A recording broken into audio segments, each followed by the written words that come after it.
explaining these instruments, I was like, that's the trick. And the fantastic thing about the movie is it has these interstitials, right, where Selena Gomez and Dick Thaler sort of explain these in really easy to understand ways. How difficult is that to write? Like, as you're sitting down and thinking about how to explain these instruments, is that something that's sort of intuitive, like this is clever and fun, or is this something that is really hard? Well, I'm going to guess it's the same thing you went through, which is you have to know it in a muscular way. You can't just have an idea of it. I can't just read what he wrote and go, all right, now I'm going to do it. So I kept asking questions, and we had a great advisor on the movie, Adam Davidson, who actually works at the New York Times.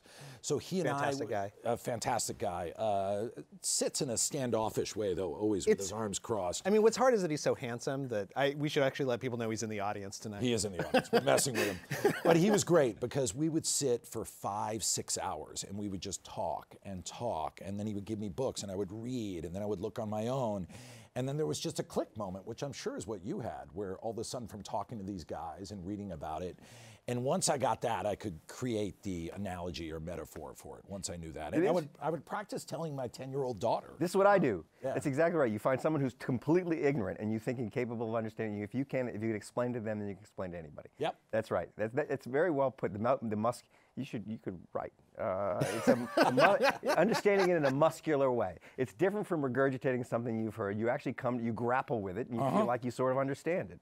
And then you try. Then you wrestle to bring it across to the audience. And have you ever done this? I've actually practiced storylines on movies where I've told them as bedtime stories to my daughters. No joke. No joke. I'll like retranslate them to see if they actually play. No. It's a good trick. Yeah. Yeah. But that was the key. Like once I really got it, and the whole key was really that there's a lot of jargon and a lot of language designed to confuse you and bore you. But at the root of it, you're just repackaging debt and capital. That's all it is. I mean, it's just money and debt.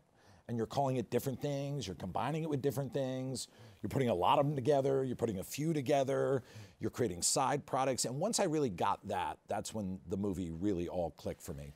And one of the things I liked about the movie is that I think that there's a cliche in most movies about Wall Street as these like slick-haired guys who there's only one type of person on Wall Street. And the book and the movie explain there's actually all types of different people on Wall Street, right? There's your shorts who are kind of like almost like dyed-in-the-wool assholes who think that everything is going to fall apart. Is it possible you get a dyed-in-the-wool asshole? That's interesting. Good question. I'm trying to think of I'm absolutely certain trying to picture that. If you were to Google it, I'm sure something would come close up. to bleaching. But then there's also there are your folks who want to sell anything, right? And in fact, if you don't mind, we're going to go to a clip just to sort of convey the depth of character that the movie and the book manages to capture about who exists on Wall Street. Jared, it's chaos down here. Where are we? And Caesar wept for there were no more worlds to conquer. Shane? Shane? Well, nobody's buying CDO or mortgage bonds anymore, and everybody wants swaps. Swaps are now the most popular product on the street. That's good for us. Yes and no. I heard from somebody who heard from somebody. No, Alex. No. Sorry. Benny Klieger over at Morgan is taking on some heavy losses in the bond department. Might be time to get a life jacket and get out. I mean, seriously, I feel like I'm financially inside of you or something. Okay. I'm jacked. I'm jacked to the tits! Good. Do you feel it? No.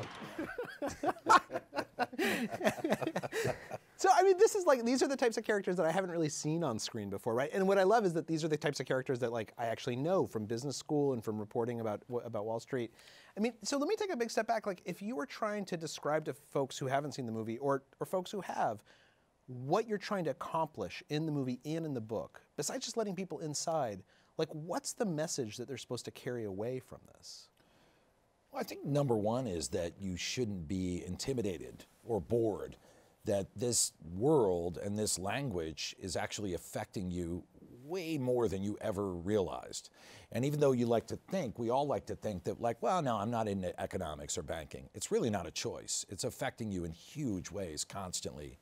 And then the second thing is that it's exciting. It's really amazing. Like there's good parts to it and there's horrible parts to it, and that there's a drama built into this because it's so powerful that a lot of Americans aren't clued into, and it feels like our press and media, in many cases, go out of their way not to show you how important this stuff is. But when you really dig into it, and Michael's the master chronicler of this, his books are funny, they're entertaining, yet they're always filled with this kind of language of power that I keep coming back to.